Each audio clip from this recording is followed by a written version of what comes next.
Nagulat ang maraming manonood nang makita ang naging masayang interaksyon ni na Kris Aquino, Bimby Aquino Yap, at Riza May Dizon sa Eat Bulaga. Mula sa simpleng pagbibiruan hanggang sa mga banat na ikinatuwa ng studio audience at mga netizen. Dahil dito, boto si Kris Aquino sa tambalan ni na Bimby at Riza sa Eat Bulaga. Kung pagbabatayan ng mga naging eksena sa telebisyon, madaling makita kung bakit maraming tao ang nakabuo ng ganitong pananaw. Sa harap ng kamera, naging komportable ang lahat sa isa't isa.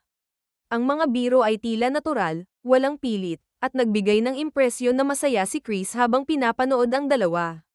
Isa sa mga madalas na binabanggit ng mga netizen ay ang pagiging magaan ng pakikitungo ni Kris kay Riza. Hindi lingid sa publiko na matagal nang magkakilala ang dalawa mula pa noong bata si Riza at naging bahagi siya ng Eat Bulaga. Dahil dito, may mga naniniwalang parang anak na rin ang turing ni Kris sa kanya. May mga nagsasabi ring posibleng nakita ni Kris ang kabutihang ugali ni Riza. Sa loob ng maraming taon sa industriya, bihira itong nasangkot sa malalaking issue.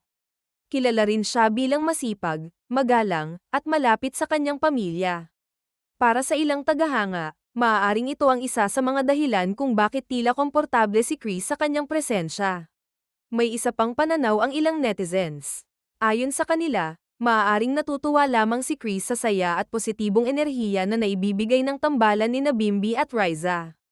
Sa mundo ng noon-time television, karaniwan ang mga biruan tungkol sa love team. Maraming beses na ring nangyari na ang simpleng kansyawan ay nauuwi sa pagiging usap-usapan sa social media kahit wala namang totoong relasyon. Sa ganitong konteksto, posible ring nakisabay lamang si Kris sa magandang samahan ng programa upang mapasaya ang audience. Isa rin sa mga napansin ng mga manonood ang pagiging relaxed ni Bimby sa tabi ni Riza. Hindi ito mukhang ilang o nahihiya, kaya para sa ilan ay naging natural ang kanilang chemistry. Dahil dito, mas lalong dumami ang mga taong nagsimulang suportahan ang kanilang tambalan. May mga nagsasabi na kung sakaling may isang taong gugustuhin ng isang ina para sa kanyang anak, kadalasan ay hinahanap niya ang pagiging mabuting tao, may respeto sa pamilya, at marunong makisama. Dahil sa imahe ni Riza sa publiko, may mga netizens na nag-isip na maaaring ito rin ang dahilan kung bakit tila masaya si Kris sa kanilang mga biruan. Para sa ilan, ang mga biro ni Kris ay simpleng pagpapakita lamang ng kanyang pagiging palabiro at pagiging expressive. Maaaring may iba't ibang dahilan kung bakit boto si Kris kay Riza.